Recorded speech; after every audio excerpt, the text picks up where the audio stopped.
ప్రియమైన సహోదరి సహోదరులారా, మీకు శుభవార్త.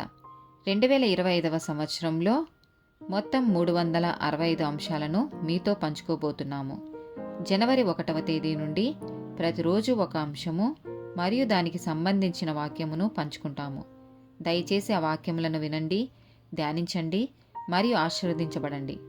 దయచేసి సబ్స్క్రైబ్ చేయండి మరియు మీ స్నేహితులతో పంచుకోండి. ధన్యవాదాలు.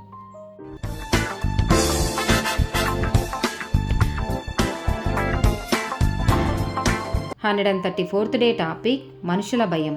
రోమీలకు రాసిన పత్రిక 8వ అధ్యాయము 15వ వచనము.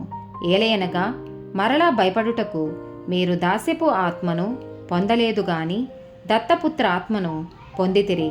ఆ ఆత్మ కలిగిన వారమై మనము అబ్బా తండ్రి అని మొరపెట్టుచున్నాము.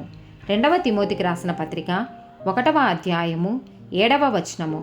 దేవుడు మనకు శక్తియు ప్రేమయు ఇంద్రియ నిగ్రహము గల ఆత్మనే ఇచ్చెను గాని పిరికితనము గల ఆత్మను నీయలేదు. హెబ్రీలకు రాసిన పత్రిక 13వ అధ్యాయము 5, 6 వచనాలు. ధనాపేక్ష లేనివారై మీకు కలిగిన వాటితో తృప్తి పొందియుండుడి.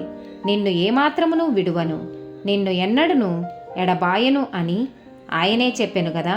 కాబట్టి ప్రభు నాకు సహాయుడు, నేను భయపడను, నరమాత్రుడు నాకేమి చేయగలడు అని మంచి ధైర్యముతో చెప్పగల వారమై ఉన్నాము. కీర్తనల గ్రంథము 27వ అధ్యాయము 1వ వచనము.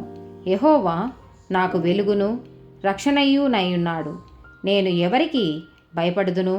యెహోవా నా ప్రాణదుర్గము, ఎవరికి వెరతును? కీర్తనల గ్రంథము 56వ అధ్యాయము 3, 4 వచనాలు. నాకు భయము సంభవించు దినమున నిన్ను ఆశ్రయించుచున్నాను. దేవుని బట్టి నేను ఆయన వాక్యమును కీర్తించెదను. దేవుని యందు నమ్మికయుంచి ఉన్నాను, నేను భయపడను. శరీరదారులు నన్నేమి చేయగలరు? మత్తయి సువార్త 10వ అధ్యాయము 28వ వచనము. మరియు ఆత్మను చంపనేరక దేహమునే చంపువారికి భయపడకుడి గాని ఆత్మను దేహమును కూడా నరకంలో నశింపజేయగలవానికి మిక్కిలి భయపడుడి. సామెతల గ్రంథము 3వ అధ్యాయము 25, 26 వచనాలు. ఆకస్మికముగా భయము కలుగునప్పుడు, దుర్మార్గులకు నాశనము వచ్చినప్పుడు నీవు భయపడవద్దు. యెహోవా నీకు ఆధారమగును, నీ కాలు చిక్కుబడకుండునట్లు ఆయన నిన్ను కాపాడును. ప్రకటన గ్రంథము 21వ అధ్యాయము 8వ వచనము. పిరికివారును అవిశ్వాసులను అసహ్యులను నరహంతకులను వ్యభిచారులను మాంత్రికులను విగ్రహారాధకులను అబద్ధికులందరూ అగ్ని గంధకములతో మండు గుండములో పాలు పొందుదురు. ఇది 2వ మరణము.